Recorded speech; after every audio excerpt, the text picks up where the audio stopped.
Hello, and thanks for joining us this evening. I can't believe another month has already flown by.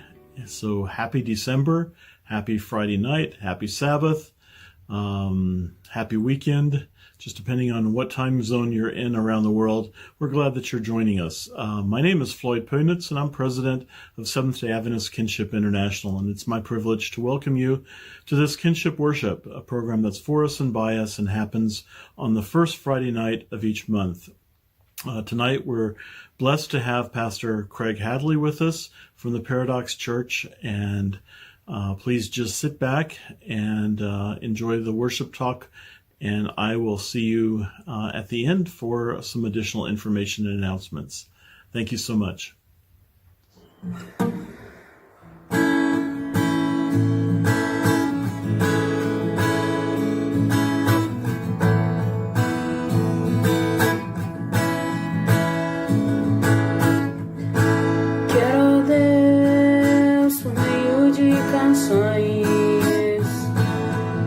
Mostrar minha gratidão,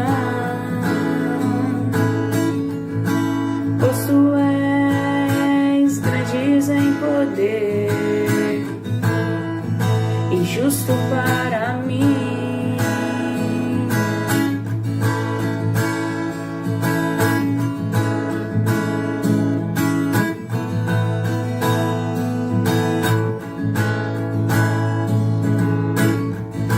Grato sou receber não em resposta à oração,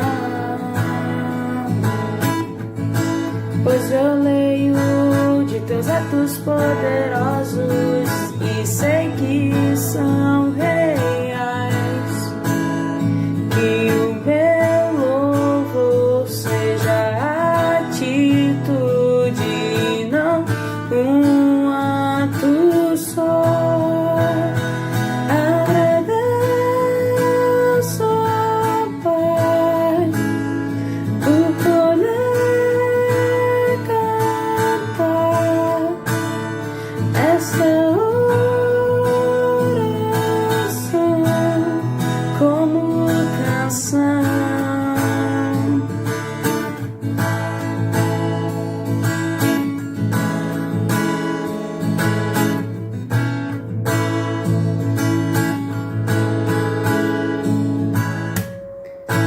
Pelo pão na mesa de jantar e pelo respirar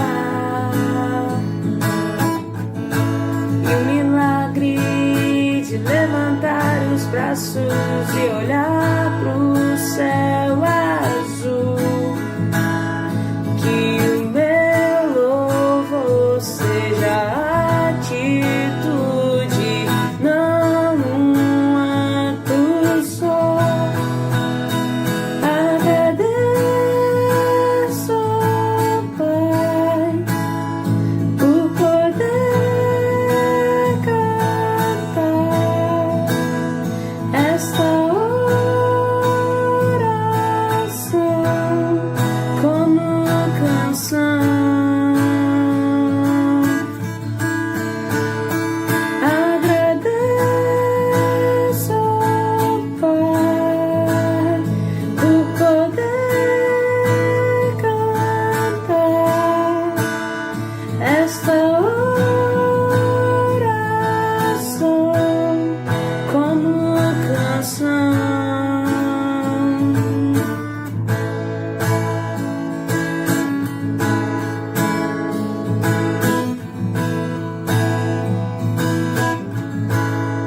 mostrar minha gratidão.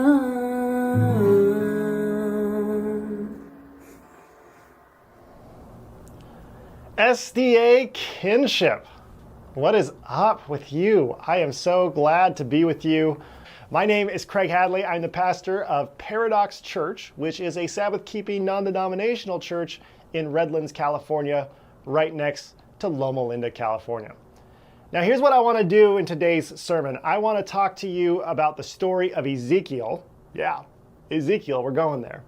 Then I want to tell you my story, and I want to talk about what Ezekiel and my story might have to do with your life. So with that in mind, I'd invite you to turn in your Bibles with me to Ezekiel chapter 1, and we'll read the entire chapter.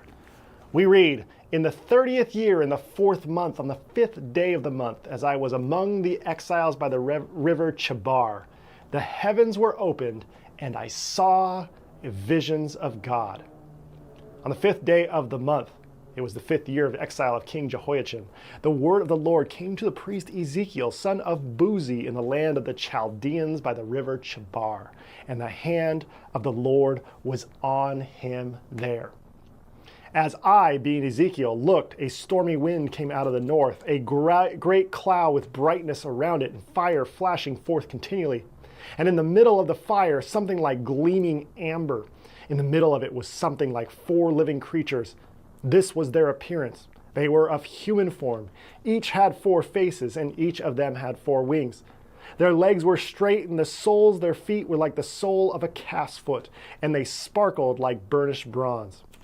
Under their wings, on their 4 sides, they had human hands, and the 4 had their faces and their wings thus. Their wings touched one another. Each of them moved straight ahead without turning as they moved. As for the appearance of their faces, the 4 had the face of a human being, the face of a lion on the right side, the face of an ox on the left side, the face of an eagle. Such were their faces. Their wings were spread out above. Each creature had 2 wings, each of which touched the wing of another, while 2 covered their bodies.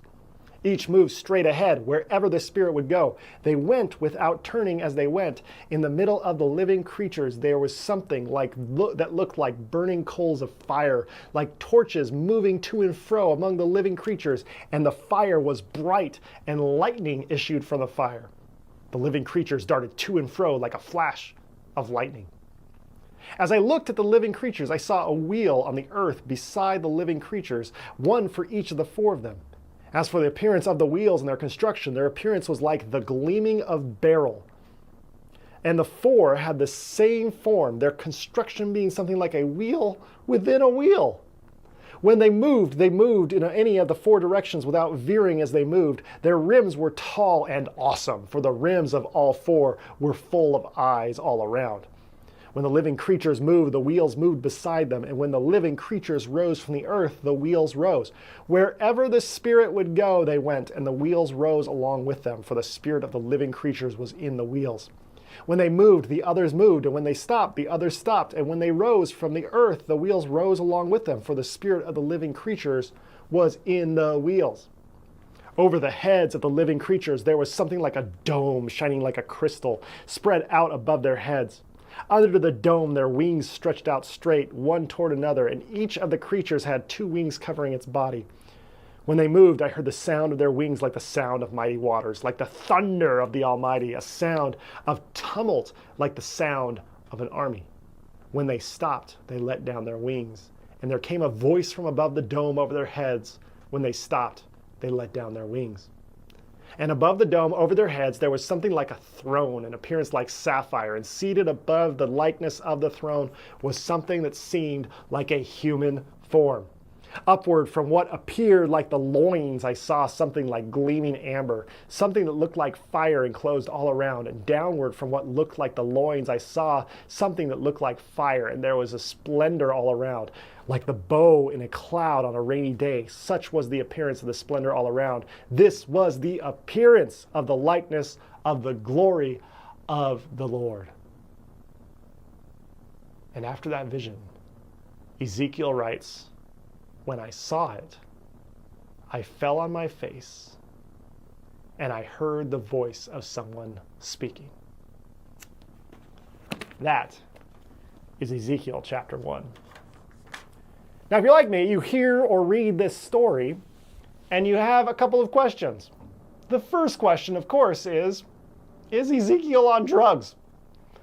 I mean, that's a fair question, right? Because this vision is crazy. Wheel within a wheel. The spirit of the animals was in the wheels. All of these wings, some are touching, some aren't touching. Rainbows.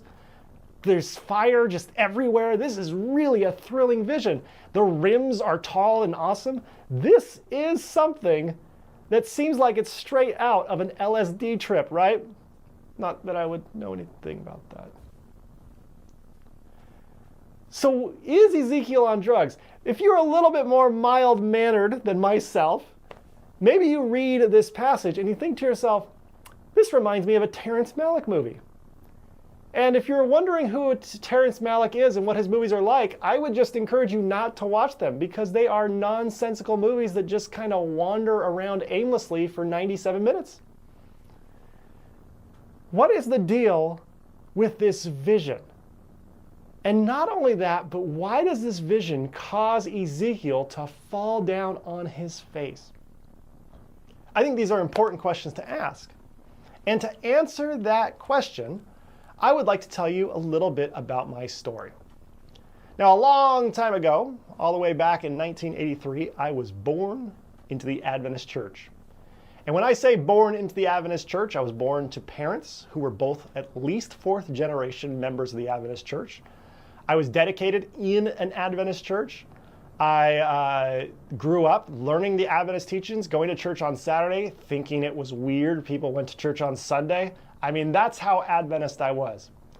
I was vegetarian, didn't drink. You can name all sorts of things about who I was, but I was born and bred into Adventist culture, and I believed all of those Adventist beliefs. About the time I was 18, I had a real, I would call it a mystical experience now. I encountered the divine and decided I was going to give my life to Christ. And in September of 2001, I ended up getting baptized in the Adventist church. Now, I went away to Montana State University, met people for the first time in my life, really, who lived outside the Adventist church, and I really liked them. They were great people.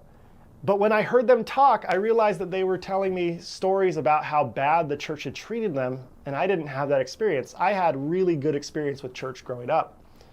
So while I was away and while I went to Montana State University, I decided, or I felt the call, that God was leading me to become a pastor. So I enrolled at La Sierra University and started my Master's of Divinity degree. And I had this sense that God wanted me to start church for people who typically weren't comfortable in church. I went through this program. I got good grades. I learned from my teachers, just really brilliant teachers at La Sierra. I was lucky to have them. And shortly into my time at La Sierra, I ended up getting hired as a pastor for the Adventist church and began working first at Crosswalk Church and then later, just a few years after that, Redlands Church. Now, I will tell you that I loved working for the church. There were times that the church kind of kicked me while I was down. There was times that the church rejected my ideas.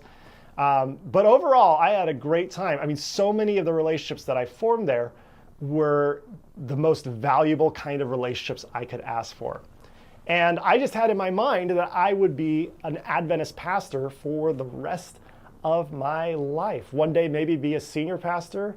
One day, maybe, who knows what else? Maybe work in the conference office. I mean, that's how much I loved the Adventist church. And it was when I was at the Redlands SDA church that things started to change quite a bit, because it was there that I was asked to pastor college students in the area. And specifically, I was told by the church that college students were leaving the church, and it was my job to go and try and get them to come back to church. So I did what any good pastor would do. I contacted those people who were leaving the church, and I tried to ask them, why did they leave? And the number one reason I found was that people were leaving the church, these young people were leaving the church because they felt like the church was unwilling to deal with their questions, the questions that they really wanted asked. Now, this was back in 2012 to 2015. And without a doubt, the number one question that college students were asking was, why is it that the church is so entrenched in its homophobia?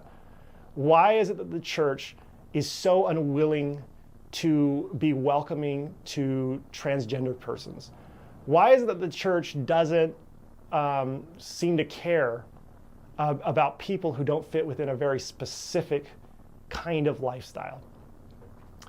So we started diving into those verses that lead people to those passages that lead people to those beliefs. I mean, we talked about all 6 of them, sort of 7 of them, if you include Judges.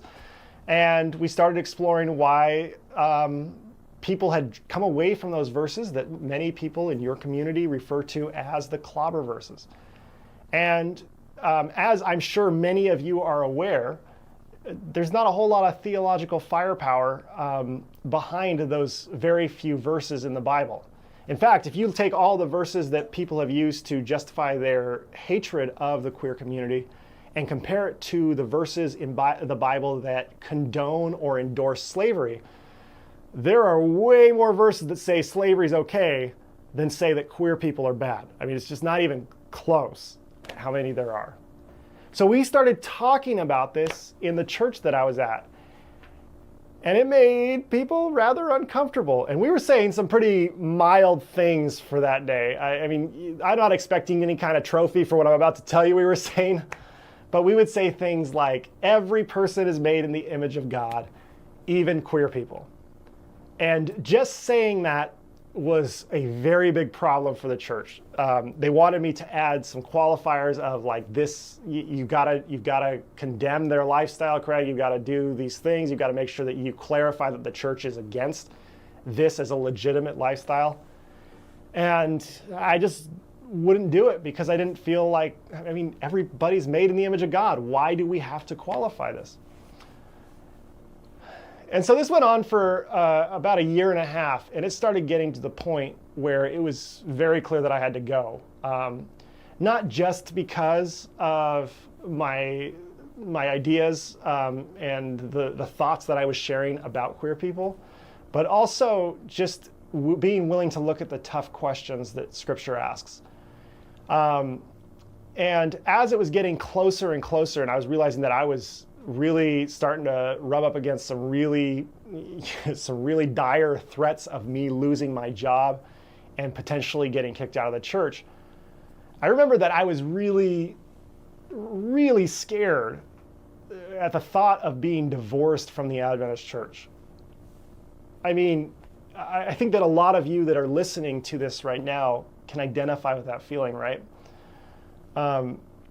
It's like, do I need to compromise what I believe in order to stay, or do I stay true to what I believe and risk being exiled from the community? And what's really scary is that when you tie God to a community, you're worried that you're going to be exiled from God, right? And, you know, I was in my early 30s back then when this was all going through my head, and I was just worried, if this group kicks me out, what kind of community, what kind of perception, what kind of interaction with God will I have if I can't go back to an Adventist church? And as the noise continued to increase, and as people started continuing to say, like, Craig, if you're not careful, you're going to end up in a bad place, it finally came to a head in December of 2015. And I was removed from the position that I loved, and I basically didn't have a church to serve at. Now, I was still employed. I was not fired, but essentially I was at a church that I really enjoyed and could preach and be part of a community. And in December of 2015, it was gone like that. I remember sitting in my bed staring at the ceiling on that Sabbath after I left that church for the last time and thinking to myself, what could possibly be in store in the near future?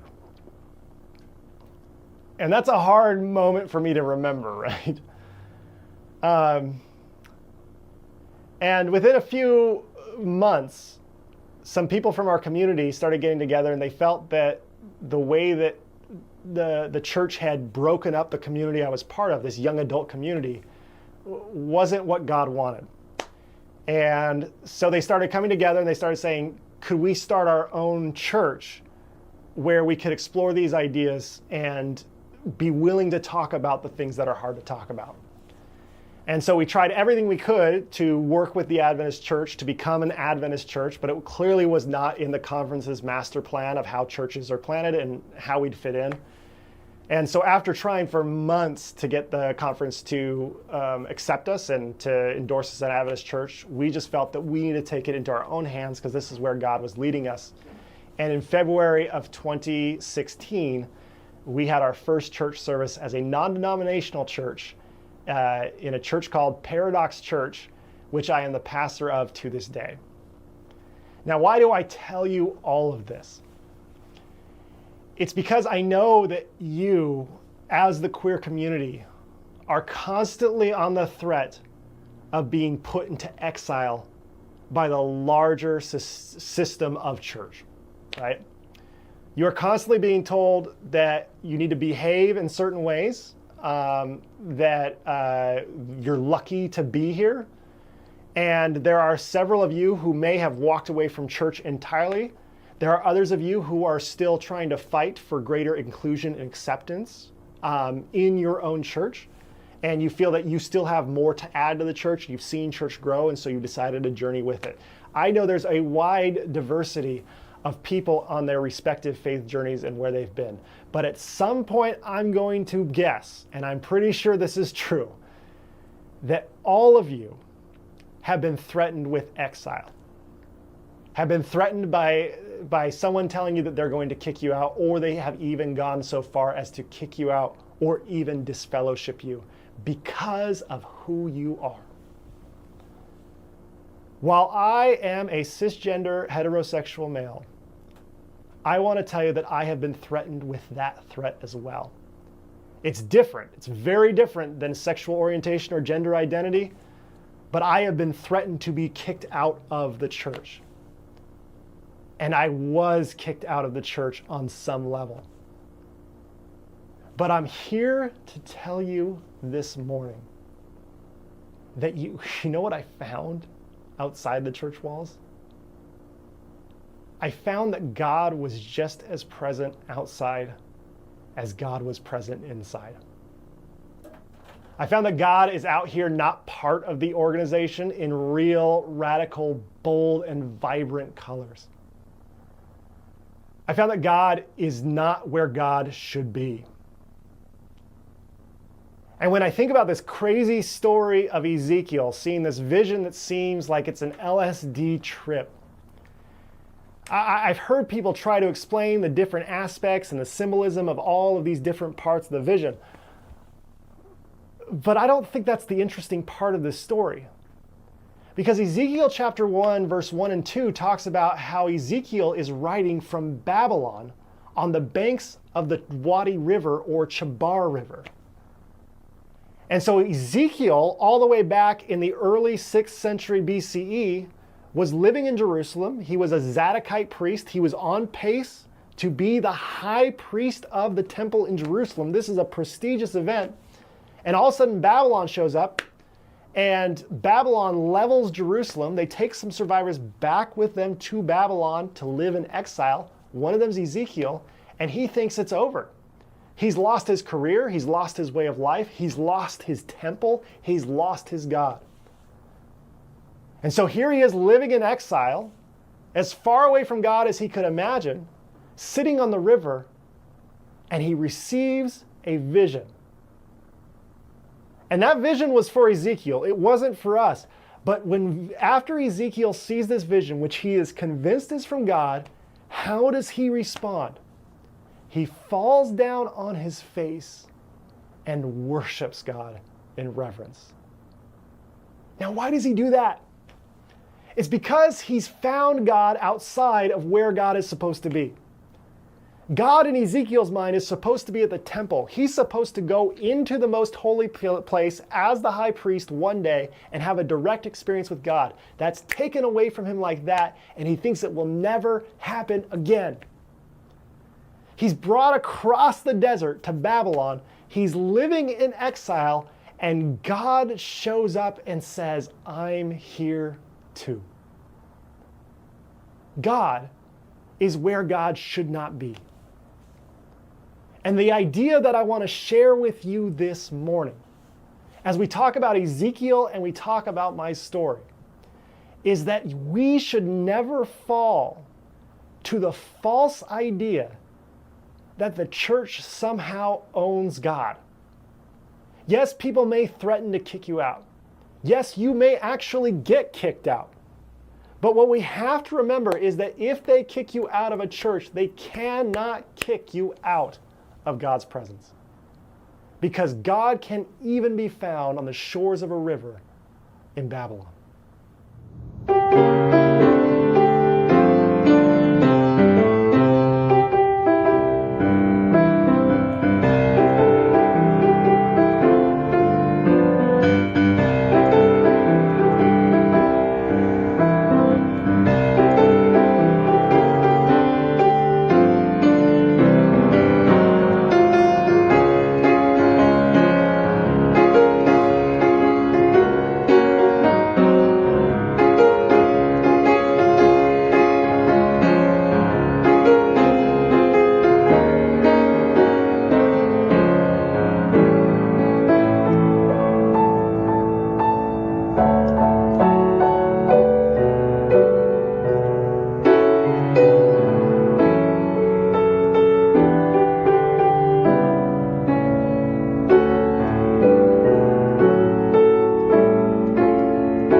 Hi, I'm Kumar Dixit, Chaplain for Kinship International. I'd love to pray with you about anything that's going on in your life. So email us at info@sdakinship.org. Thank you for hearing the story of Ezekiel. And in your own life, may you have eyes to see. May you have arms to embrace and ears to hear the God who is much bigger than the church. And if someone ever threatens you with the idea that you can't be part of this church anymore, may you remind yourself that God is just as present outside as God is present inside. Amen. Thank you, Pastor Hadley, for sharing that message with us this evening for our kinship worship.